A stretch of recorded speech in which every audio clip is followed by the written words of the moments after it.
These cuts are blood money. People will die. Black Lives Matter is killing Americans. Republicans want you to die quickly if you get sick. We could stand in the middle of Fifth Avenue and shoot somebody, and I wouldn't lose any voters. This president has radicalized so many more people than ISIS ever did. Things are going swimmingly in Afghanistan. But we have to pass the bill so that you can find out what is in it.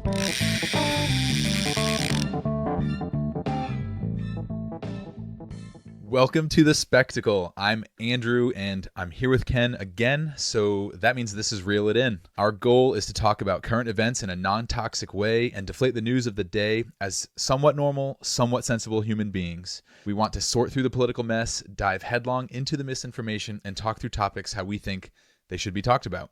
Also, we're going to be saying things sometimes that you agree with, and sometimes we're not. But that's the whole point, so hang with us and don't stop listening if you don't agree. With every episode, we're trying to find the right answer using data and critical thinking. So feel free to let us know if we get something wrong, if we should have elaborated on something more, or if we went on a crazy rant that went on too long. All that to say, one of the worst things you can do is only consume content that affirms what you already believe. So stick with us. Amen to that. And so this next topic, it's gun control. It's something everyone's talking about. It's brutal, mostly I think because instead of talking about money or the economy, like economic indicators, topics that are usually just sterile or conceptual in nature, we're now talking about people's lives and a weapon that can end people's lives. It's awful that this even is a topic that needs to be discussed. It's doubly awful that there are relevant events so catastrophic and frequent, we just can't ignore it. Yeah, and obviously the events we're talking about are the tragedy in Texas where 19 children and 3 adults were killed. And then just before that, 13 people were shot in a supermarket in Buffalo, New York. And all that happened in a 10-day span. Honestly, as a parent, I had a hard time sending my daughter to school after. And the fact that I even have to worry about my daughter's safety as she's getting on the bus is pretty messed up. So messed up. I think about it this way, though. For most parents, when you send your kids to school, it's like the first time you're relinquishing the control and protection that you previously had exclusively of your own kids. And when these kind of terrible things happen, that faith we have in this system, it's obviously a very important system, but the faith just totally deteriorates. And I feel like our whole society is shaken when something so terrible happens. And it's obviously understandable why. And the thing is, we do get hyper-focused on guns and gun control when an event like this happens with a mass shooting. But gun violence is something that's so common, and most of the deaths don't even happen in a widely publicized shooting like these. They happen every single day. And in 2013, PBS commentator Mark Shields pointed out more people have died via gun deaths in the U.S. since 1968 than all major U.S. battlefield conflicts combined. And you know what's crazy? I think we're in June now, but I think in May was when the Texas and Buffalo events happened. There's been like 10 or more qualified mass shootings since then. You know, not in a school, not with children, but so many gun deaths since then, and it's Absolutely. Water under the bridge.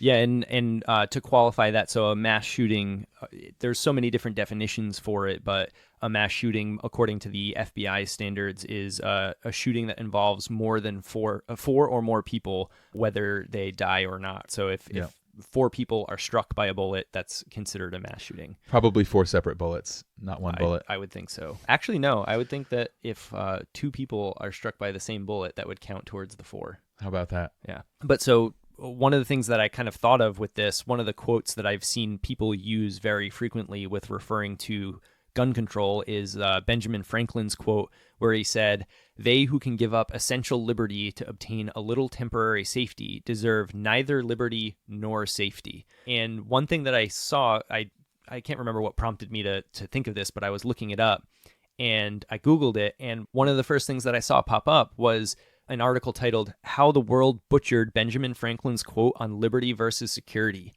And there were a handful of articles, 5 or 6, that were referring to research that was done by Benjamin Witten of the Brookings Institute. And essentially his argument was that we've taken it completely out of context and that this quote was in a letter to the governor on behalf of the Pennsylvania General Assembly. It had to do with a tax dispute, and that Benjamin Franklin was actually on the side of the government's capability to tax when he made this quote, and that it wasn't really relevant to the way that it's used now. And that's a big one too, because that safety liberty quote is everywhere. Absolutely. And this one just seemed fishy to me. Like I heard that and I was like, that just doesn't sound right. So I decided to do a little bit of digging on it, and I found the letter itself and kind of just read through it. And the context that is, so yes, it is in this letter to the Pennsylvania General Assembly. Most of the content is about taxes, but he later on in the letter almost makes an aside, and he starts on the topic of when does the government go too far and when is it a line too far to cross? And then he drops this quote on essential liberty and whether or not you should give any of that liberty up. And it is very clear when you read the letter, he means exactly what he's saying. This doesn't have to do with taxes. This doesn't have to do with the content of the letter. It has to do with this aside where he's talking about the government going too far. And that just kind of ignited a frustration in me where search engines kind of give you these results, and I would say at least half of the results were referring to this one particular research item by this one particular individual, and it's just false. It's just not true. So like the opposite of true, actually. Yeah, and it just brought to mind the fact that search engines have been under fire for intentionally tweaking their algorithms to bring information to people that are of a particular political slant, and it can vary from search engine to search engine, but they're intentionally filtering the information that you can see as a human being so that you might not even see the right information. And in this case, you're getting the completely wrong take. So that was really frustrating to me. I'll say someone like me, I'm in my early 30s. I am primed for content that tells me what I was taught in some textbook from the 90s in public school was actually, like, I'm all about the revisionist history when like something new comes out and what our parents thought is actually not quite the full context. So I would read this and say, oh, heck yeah, see, we're all wrong about this quote. This is what it's actually about. And about the search engine aspect, I could be wrong, but I think it's all about traffic. Well, that's what it's supposed to be. But there were a few different court cases and I think testimony in front of Congress that showed that there was manipulation that was occurring that intentionally pivoted those results, that it wasn't that pure algorithm of traffic and mapping. They were making definitive choices about the content that they wanted people to see and modifying that algorithm in order to pivot you in certain ways. So in this case, that's very uncool. And they're framing this in a way that it's like, oh, this guy, Benjamin Witten, he's from the Brookings Institute, which sounds super fancy. They list his accolades and they make sure to kind of build him up in these articles. And yeah, like, sure, he's got accolades, but the content that he's discussing is substantially false. It's not true. It contains a grain of truth so that if you kind of Google it really quickly, you see, okay, it was included in this letter, but the context in the letter is the key. But it takes like 20 minutes to figure this out, and people aren't going to take 20 minutes to dig into it most of the time. So it's just something that I kind of wanted to share because it's like very relevant, and it's something that is used a lot in gun control. So if you see an article or if somebody says that's not what Benjamin Franklin meant, slap it down. Ken read the letter. I did. He knows. I read the letter. Well, that makes me curious, man. When I read or attempt to read something from, when was Benjamin Franklin around? 200 years ago? A long time ago. I mean, how good are you at that old English way of speaking? I feel like when I read stuff that I'm that old, it's you got to look up a lot of the words. You're talking to an accountant. This is my bread and butter. I love reading very dry lawyer speak, dry stuff. Well, I'm glad one of us is into it because we definitely need that on our side. Speaking of how good we are at different things, Ken, gun knowledge and ability. Where do you place yourself? Scale of 1 to 10. Scale of 1 to 10, 1 being a stormtrooper that can't hit the broadside of a barn, and 10 being, I don't know, what's a good reference? Dirty Harry? What is Dirty Harry? You don't know Dirty Harry? No, 50 years ago? I'm looking it up right now. Okay, Clint Eastwood. Oh, so the fact that you have to Google this immediately lowers your score by 1. You're right.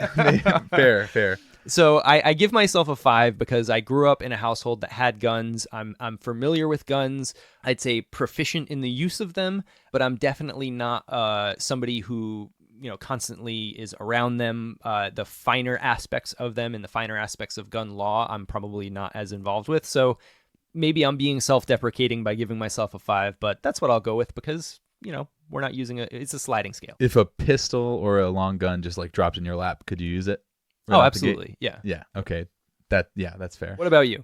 Well, I feel like I should caveat this and say like I feel like it's important we're giving this assessment of ourselves because there are people who are way about guns who are going to like just pick apart all the wrong lingo or jargon we use and Sure. And I'm in a similar boat. I've shot guns. I did a little stint with the National Guard. I had to like live with an M16 for 2 weeks, I think it was, which is akin to an AR-15. That was 9 years ago. I feel like I got pretty comfortable with it over those few weeks. I had to shoot it and qualify, and I passed the qualification, but I am not like an active gun toting Enthusiast. aficionado. Yeah, exactly. Yeah, okay. Exactly. So that's where we are. Sure. And I think you're selling yourself a little bit short too, right? You have a particular accolade to your name. It's not an accolade, man.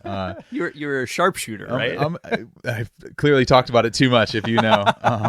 Yeah, there was like 3 categories when you were doing your gun qualification in boot camp, and I was safely in the middle. I wasn't terrible, but I wasn't like an expert per se. So I feel like if I had to defend myself at a short range, I'd be okay. That's about it. Okay. And what we're going to do with that is we might be at a 5 or a 6, but we're going to rely on sources that actually have that knowledge and information. So I guess that's just the context of where we're coming from. We're just pushing the information forward. That's all we're doing here. Absolutely. So with that context in mind, the national discussion that focuses on gun control is purely just the question that boils down to is how do we limit this gun violence? What we really want to know is what's the root cause of the violence? What do we do as a society to increase safety around guns, decrease the gun deaths and injuries, and also maintaining our quote-unquote rights as individuals? I know that's a big deal for most people. Yeah, and that's like we're trying to figure out how to limit this, and the discussion around liberty is a concurrent discussion in terms of maintaining your civil liberties and your ability to maintain guns. But the root cause of our discussion is how do we limit gun violence while also maintaining our liberties? And one of the common phrases that I hear a lot is, guns don't kill people, people kill people. And it can be pretty easy to get frustrated with that and say, just kind of dismiss it out of hand. But if we kind of take a step back, obviously the guns aren't committing the crimes, the people are committing the crimes, but guns are one of the infinite tools that we could use to cause violence on somebody else. So it's actually pretty useful to look at violence in general first, just statistics on crime, and then we compare those statistics to violent crimes involving guns, and then that can help us decide, is the gun the problem? Is it not? Is it aiding and abetting that problem? So it's kind of useful to look at it through that lens. And really, for the purposes of the discussion on guns, statistics on murder rates for violent crime are really the most relevant. Yeah, it would be so easy if it lined up nicely where like the countries that have the highest violence in general, also had the highest violence with guns, and you would just say, well, that's just the tool they're using and it's all consistent. I have in front of me the countries with the highest homicide rate per 100,000 people. It's mostly South American countries and South Africa as well. Yeah, and the U.S. is not on this list. It's not. So the countries with the highest homicide rate in general, no guns involved, the U.S. is not on this list. And this data is from the UN Office of Drug and Crime, and it's a study from 2018. Here's a weird statistic. Countries with wide income disparities are 4 times more likely to be affected by violent crime than more equitable societies. Even if you think that's too drastic or exaggerated, say it's 3 times or twice as likely. It still maintains a common thread. It feels like a root to the problem of violence. Yeah. Yeah, and income inequality is a buzzword that a lot of people use. We're just kind of recognizing that common data point. Maybe it'll come into play, maybe it won't. Right. But yeah, something that was worth noting. Yeah. And out of the estimated 250,000 and change gun-related deaths worldwide in 2019, 65% occurred in just 6 countries: Brazil, the United States, Venezuela, Mexico, India, and Colombia. Notice again, poverty, not necessarily the common denominator, but you have the US, which leads the world in civilian gun ownership, and then most notably, South American countries and India, which was kind of surprising to me. like you said, poverty is not consistent there. And some people might say, well, if the U.S. has the most guns on the streets, then obviously they would have the highest gun-related incidents. That makes a lot of sense too. But all 6 of those countries, I think, are on the top of the charts with income inequality. Some of the richest people live in these countries, and there's some real low lows as well. Right. And then, so if we pivot towards countries with the highest total gun deaths, all causes, and we'll get into this a little bit further, because there's obviously different ways that a gun can be involved in a gun death, right? There could be a homicide, there could be a suicide, 2 very different things, or it could be an accidental gun death. But so all gun-related death causes in 2019, countries with the highest totals, Brazil was the highest with about 49,000, the U.S. 37,000, Venezuela 28,000, and we also have Mexico, India, Colombia, the Philippines. So that's just kind of that general context. But countries with the highest rate of gun violence that specifically relate to homicide, again, the U.S. not on the list. We've got El Salvador, Venezuela, Guatemala, Colombia. Those all kind of overshadow the United States. And a few of those countries, or maybe more than half of them, are also on just the general crime list as well, like outside of guns. So that at least feels comforting that, there's a crime problem in most of these countries, and the gun is the tool of choice to make that happen. Right. There's a pretty direct correlation between violent crime and violent crime involving a gun. It kind of follows each other hand in hand. An interesting statistic, though, is countries with the highest rates of firearm-related suicide per 100,000. Greenland in 2019 was the highest, 16.3 per 100,000. The United States was second, 7.12. Greenland is on none of the other lists too. Yeah. So that was really interesting. Also, Finland's on that list of top 10, and these are countries that are super north, very cold, not much sunlight. Yeah, and you hear that anecdotally a lot. I think that, suicide rates are higher when there's a lot of rain or a lot of darkness. Depression in general. I think this statistic really kind of proves that out. It's not just an anecdote, it's statistically viable. Right. One thing that I found really interesting that I wouldn't have expected, suicides accounted for more than half of the gun-related deaths in the U.S. I would not have thought that.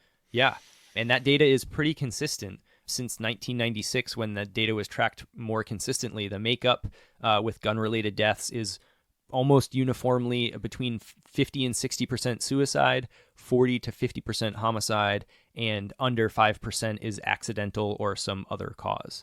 I'm actually surprised the accidental list was so small. I would think it'd be a little bigger. Yeah, I would have thought that it would be higher. I think if we went off just based off of what I hear in the news, I would think 80% was homicide, 15% was suicide. Well, I don't know. I'm just making this up. That feels right. No, honestly, the way that the news plays it out, it would seem like we have a serious gun homicide problem. And we do, but we're talking comparatively with the world in reality. Right. When we're talking about solutions for gun-related violence, clearly gun-related suicides needs to be a way bigger topic of conversation than what it is. You almost never hear about that. And that just really brings up the fact that we have to treat the different causes of gun violence in different ways. The solution to prevent gun-related suicides is not going to be the same solution for a mass shooting of a school, which is also not going to be the same as a domestic violence incident. It's not going to be the same as any of these other things. So we have to take those individually and come up with solutions for them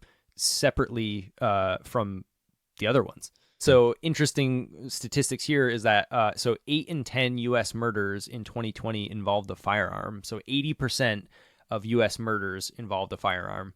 And then if we kind of take that statistic and compare it to some of the lowest percentages, the UK had, I think, the lowest percent of homicides using a gun with 4%. So 4% versus 80%. So people in the UK are using alternative methods to commit their homicides as opposed to using a gun. We would have to find out, did homicides decrease after guns were taken off the streets, or did they stay exactly the same but with a different mode, different weapon? That's the thing. So there is actually, from the same source, there's a different chart that shows the number of homicides per 100,000 people in the population. and they were statistically insignificant in difference between the number of actual murders that occurred. So they just found a different way to murder people. Sure. So what do we do with this data? It kind of seems like the U.S. has higher rates of gun-related violence than some of the most developed nations, but nearly half of those are from suicide. More than half. Right, and other countries, other non-developed nations with higher rates of violent crime seem to have far greater rates of gun deaths. It almost seems like the data has very little to do with school shootings or the things that we think of most commonly, and they have to link to more separate categories of gun-related deaths like we were talking about before.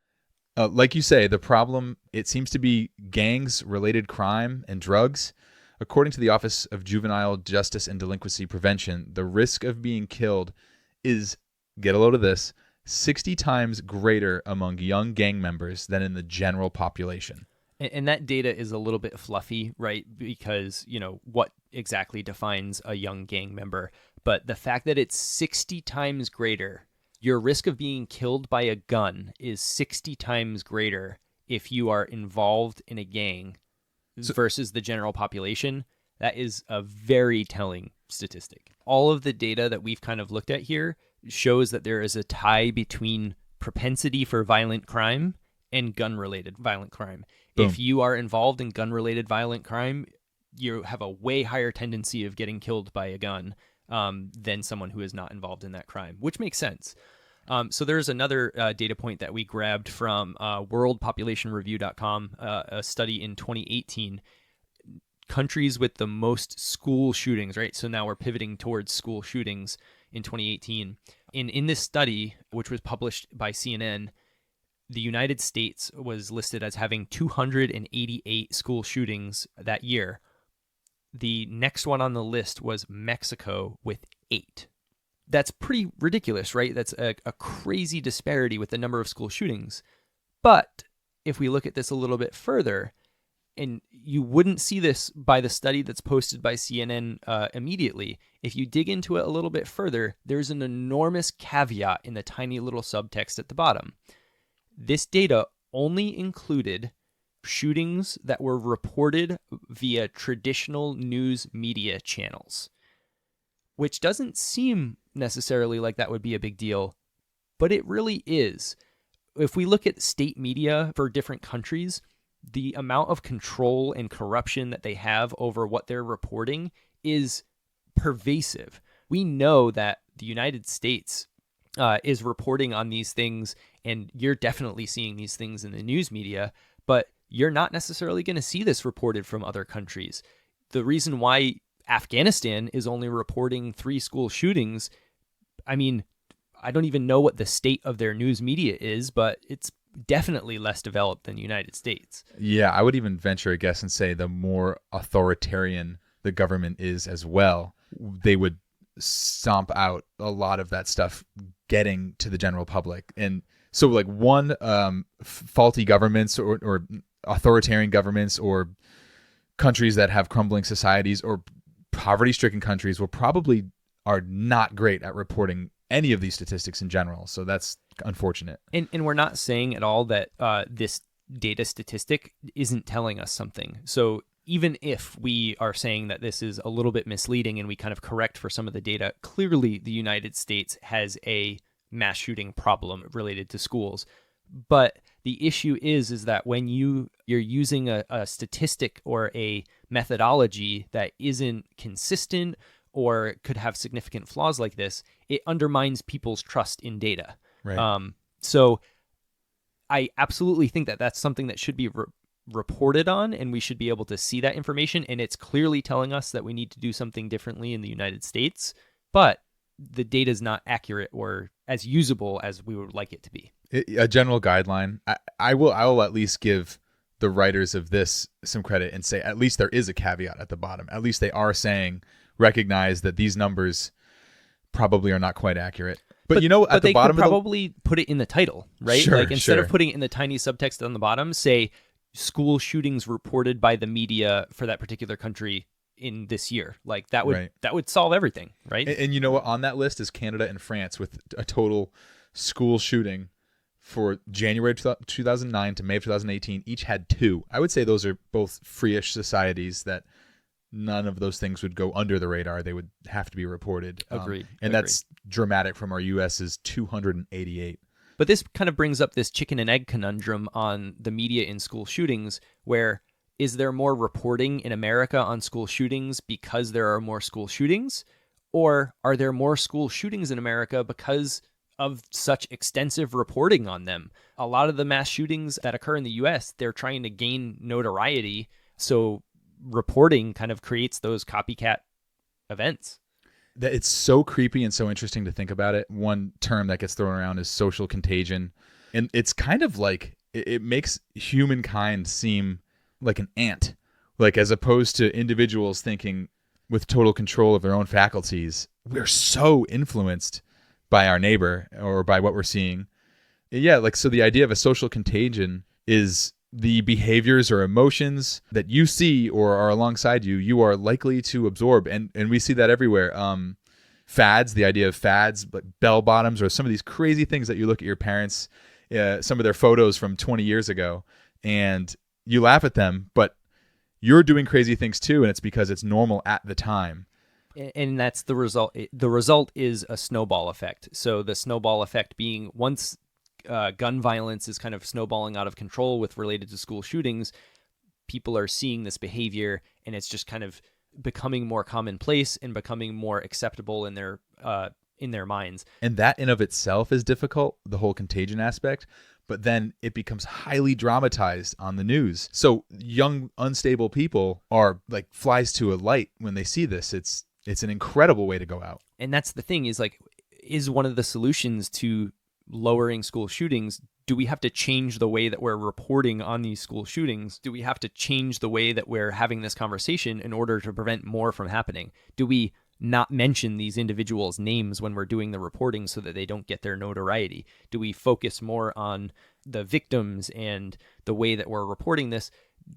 Don't plaster their pictures all over the news. And I feel like it's a conversation that we've been having for years, but we haven't done anything on it. We haven't changed the way that we're reporting. And I guess we can't really, from a free speech perspective, I guess we can't control these news agencies, but it would be a wonderful experiment to try it. Right. I think we do need to try and make that change as a society of not giving the notoriety to these vicious human beings. And let it go like that for a few years and see truly if these events dwindle. Absolutely. So one of the reasons why it's so hard to sift through the data in misinformation is that it's so pervasive. I feel like it's trying to just plug a leak, but every time you plug a leak, a new one springs out, and you keep following down this rabbit hole of misinformation, and it just leads to another piece of misinformation. So you just kind of get desensitized to it at one point. And one case in point is a phrase that I've heard a lot: this mass shootings or school shootings are a uniquely American event. And it's misleading because it sounds almost like that doesn't happen anywhere else, and that mass killings in general don't happen anywhere. And really, absolutely, I'm not disputing the fact that America is really high on the list, and I'm not saying that we shouldn't do anything about it. But when you significantly manipulate data to support a particular cause, it undermines people's trust in that data, and it even undermines your own agenda. If we don't feel like we can trust the data, how are we going to get anything done? Because you're not going to be able to bring anybody to your side. So I dug in a little bit to this mass school shootings being a uniquely American event. And in this data, I'm finding example after example of international school shootings, mass shootings, bombings in other countries. And kind of anecdotally, it seems like bombings are way more prevalent, specifically school bombings and mass bombings, in other countries than it is in the United States. Again, that's anecdotal, but that's from the data that I could find.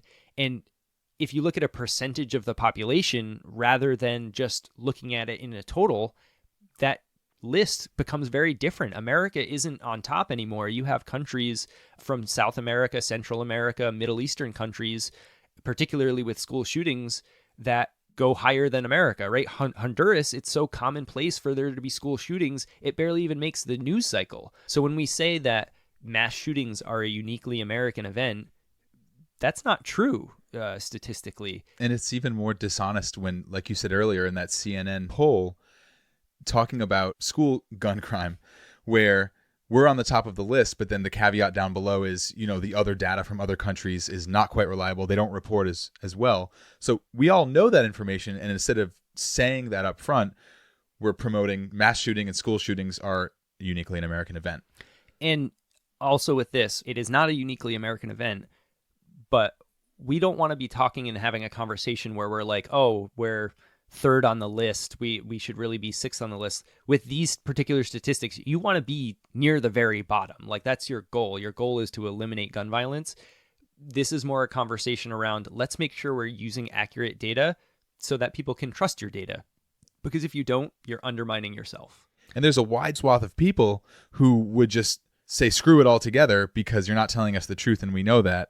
So then now the citizenry is less likely to listen to policy proposals to make things better when the stats coming out about what's going on don't feel true. It seems like it's more important to shame us all to thinking we're doing terribly, as opposed to here's an honest result of where we're at and we can aim for something better. But it's just like sheer shaming or ridiculing. I don't know, maybe that gets more clicks. So speaking of shaming and ridiculing, there was a really terrible poll on gun violence that was conducted by CBS. And there were major headlines from this poll across CNN, NBC, CBS. It was run pretty much everywhere. Some of the titles were 40% of Republicans say that mass shootings are just something we have to live with in a free society. Yikes. Which it makes Republicans sound despicable and callous and like they don't care about it at all if you just read that headline. But if you look into it a little bit more and you look at the actual poll itself, the way that the poll is phrased is awful. It's terrible. It's putting words into people's mouths. They're using phraseology that intentionally sounds psychotic. So the poll basically says, are mass shootings something we can prevent and stop if we really tried? That sounds like a rational response. And then, unfortunately, have to accept as a part of free society. No matter how this poll shakes out, it's a lose-lose situation for Republicans. So either you're not accurately representing what your thoughts are, or you sound like a sociopath.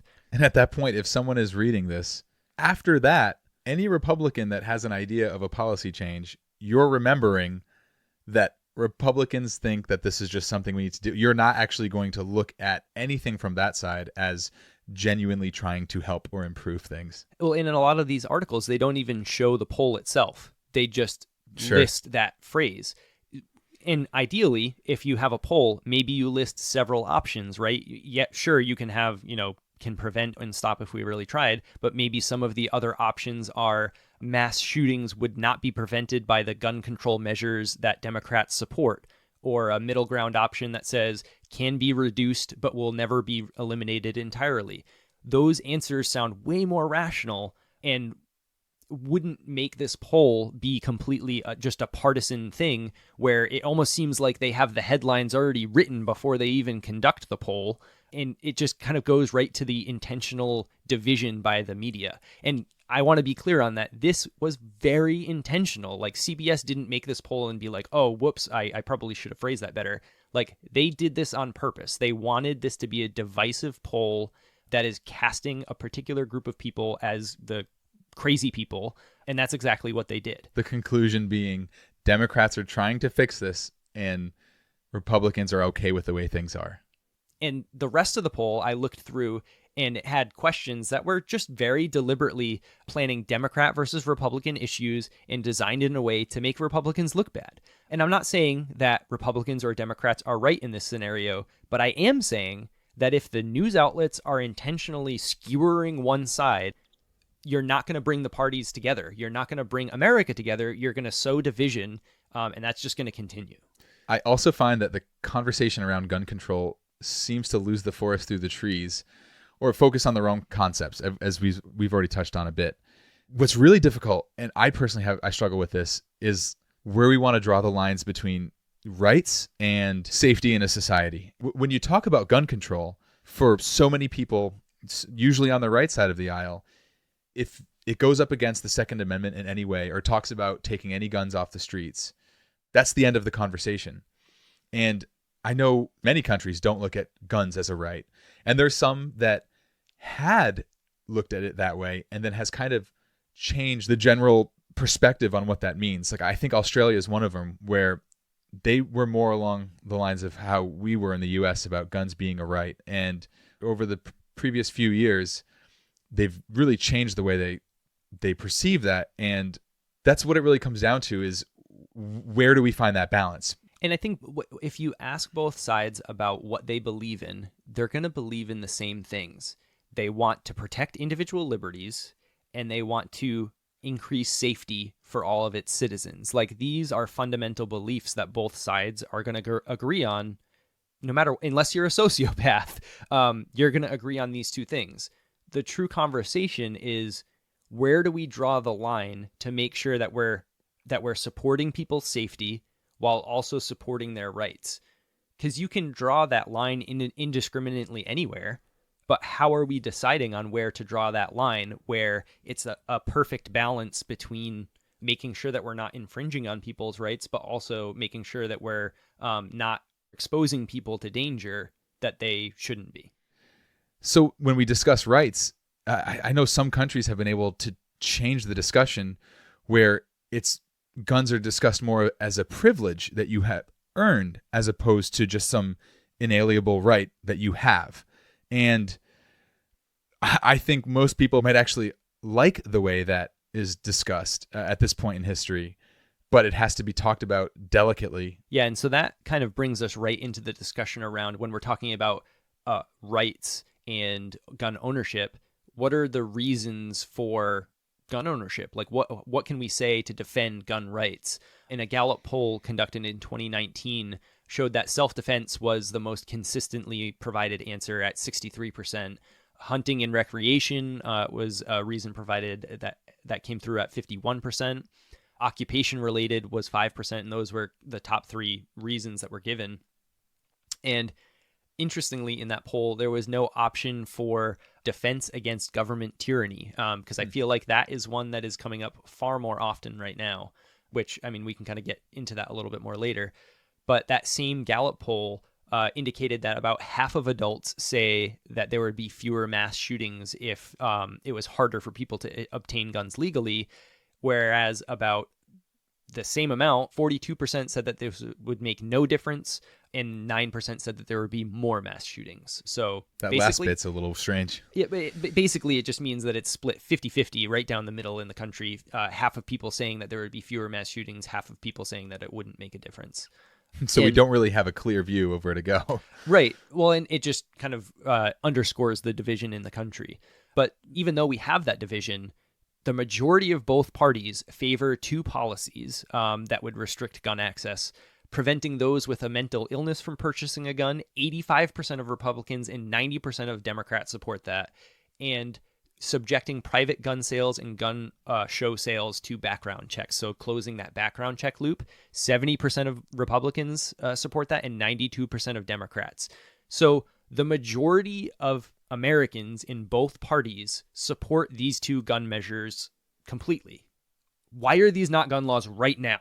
Right? We have bipartisan support across the aisle from Democrats and Republicans saying we agree with these policies. How on earth have these not been passed yet? Like, I really don't understand that. There's really no reason why these shouldn't be a thing. And to reiterate, it's preventing those with mental illnesses from purchasing guns, one, and subjecting private gun sales and gun show sales to background checks. Almost everybody wants those two things. And I get that there are nuances that we have to work through, right? Because things like red flag laws, you want to make sure that that list isn't being used or manipulated for, preventing certain people from getting guns. But I just feel like this is a clear example where politicians aren't representing the will of the people, because they're playing politics, they're playing games, they're trying to make sure that they get their different packages that have nothing to do with gun control passed. And I feel like Democrats are saying you have to pass the whole thing, the whole kit and caboodle all at once, or we won't do anything at all on it. And then Republicans are saying, I don't want to pass any of these things at all, because if I do pass any of these things, then my constituents are going to vote me out. But it makes no sense, because the majority of the population supports it on both parties. So that grinds my gears, clearly. Other proposals that bring out stark partisan rifts, though. 80% or more of Democrats favor creating a federal database to track all gun sales and ban both assault-style weapons and high-capacity ammunition magazines that hold more than 10 rounds. And the majority of Republicans oppose those proposals. Yeah. Immediately when you mention a database of anything, the hairs on the back of my neck just stand up. Doesn't matter if it has to do with guns or anything else. It's like just tracking anything related to an individual person just seems a little bit rife for manipulation. And I think most gun crime occurs with a pistol or a handgun. So understandably so, the other aspect, banning assault-style weapons, and then also high-capacity ammunition magazines, that people can easily get around that, or you can carry more magazines on you. Anyway, most Republicans, on the other hand, support allowing people to carry concealed guns in more places, that's 72%, and allow teachers and school officials to carry guns in K through 12 schools, that's 66%. And both those proposals are supported by under 25% of Democrats, respectively. And those statistics aren't necessarily surprising to me. I think I was more surprised by the things that are universally agreed upon, because it's hard to get Americans to agree on anything by more than like 60%. These kind of fell in line with what my expectations are. Absolutely. And since we're talking about policies, we can kind of look at some of the policies that other countries have used who have the fewest gun-related deaths per 100,000. According to a Business Insider article, Australia did a gun buyback program where they paid citizens to sell their guns to the government. Over the next few years, gun death totals were cut almost in half. So significantly cut down on both suicides and homicides. And can I say how classy that is? Because if it was a mandatory thing, so many people would be up in arms about an overly authoritarian government. But it was like, I think it was voluntary, and people were paid. And that's just beautiful. I feel like that's just a great way to approach it. Yeah, it's kind of a double-edged sword, though, because the argument that people have against the gun buyback program is that law-abiding citizens are going to be the ones that sell their guns back, and obviously criminals aren't going to go to the government and sell their guns back. So the argument is that it's not effective because you're not cleaning up the streets, so to speak. You're just taking guns from law-abiding citizens. It seems like it worked out in Australia. Which is incredible, but then we decided to look up what that meant for total crime overall. Right, because we talked about earlier the connection between gun-related crime and just crime in general that didn't involve a gun. And if you look at Australia's homicides in total, and not just gun-related homicides, there is an initial kind of dip immediately afterwards. But then we saw that from the time that the gun buyback program was implemented to now, the per 100,000 number of homicides, non-gun related, just overall, increased by approximately 35%. So kind of frustrating, actually. Yeah, so it's one of those things where, like, yeah, you can look at this gun-related statistics and say, yeah, gun violence decreased. But if stabbings and bludgeonings and beatings and bombings and etc. all increased to offset that, it just highlights the human depravity overall and just kind of shows that doing the gun buyback program didn't necessarily accomplish what they were hoping. And then also we have Japan, so another country, puts citizens through a rigorous set of tests where essentially if they want to own a gun, they have to attend an all-day class, pass a written test, achieve 95% accuracy at a shooting range test, pass a mental health evaluation at a hospital, a background check, including interviews with friends and family members. So I will say that's amazing. I'm from Massachusetts, and I got my LTC a few years ago, and I was in and out of a class. I think it was like an hour and a half or 2 hours. We did not actually physically shoot any guns. And then I had a simple 20 to 30 minute interview with a police officer in my local town. And that was it. And that's Massachusetts. I would say that it's even easier in a lot of states. Yeah. Yeah. And so in the article, they say that, quote, seldom has more than 10 shooting deaths a year in a population of 127 million people occurred in Japan. And I'm sorry, if you believe that less than 10 people were killed by guns in all of Japan in one particular year, I've got a bridge that I would like to sell you. This is clearly a statistic that's manipulated by the government, who is a very authoritarian government and has a history of manipulating data in the past. So the thing that I really question is, why would anybody even really use this in their arguments, this particular statistic? I won't say that, maybe these gun measures are effective in reducing overall gun crime, but if you use a real or more realistic statistic, you could probably get more people to actually kind of go along with your particular views. But when you use this like conflated, clearly fake and manipulated data, you lose people. They lost me on it, right? Yeah. So. No, that's clearly a fake number. But another bit of credit to give to Japan would be the punishment side of it.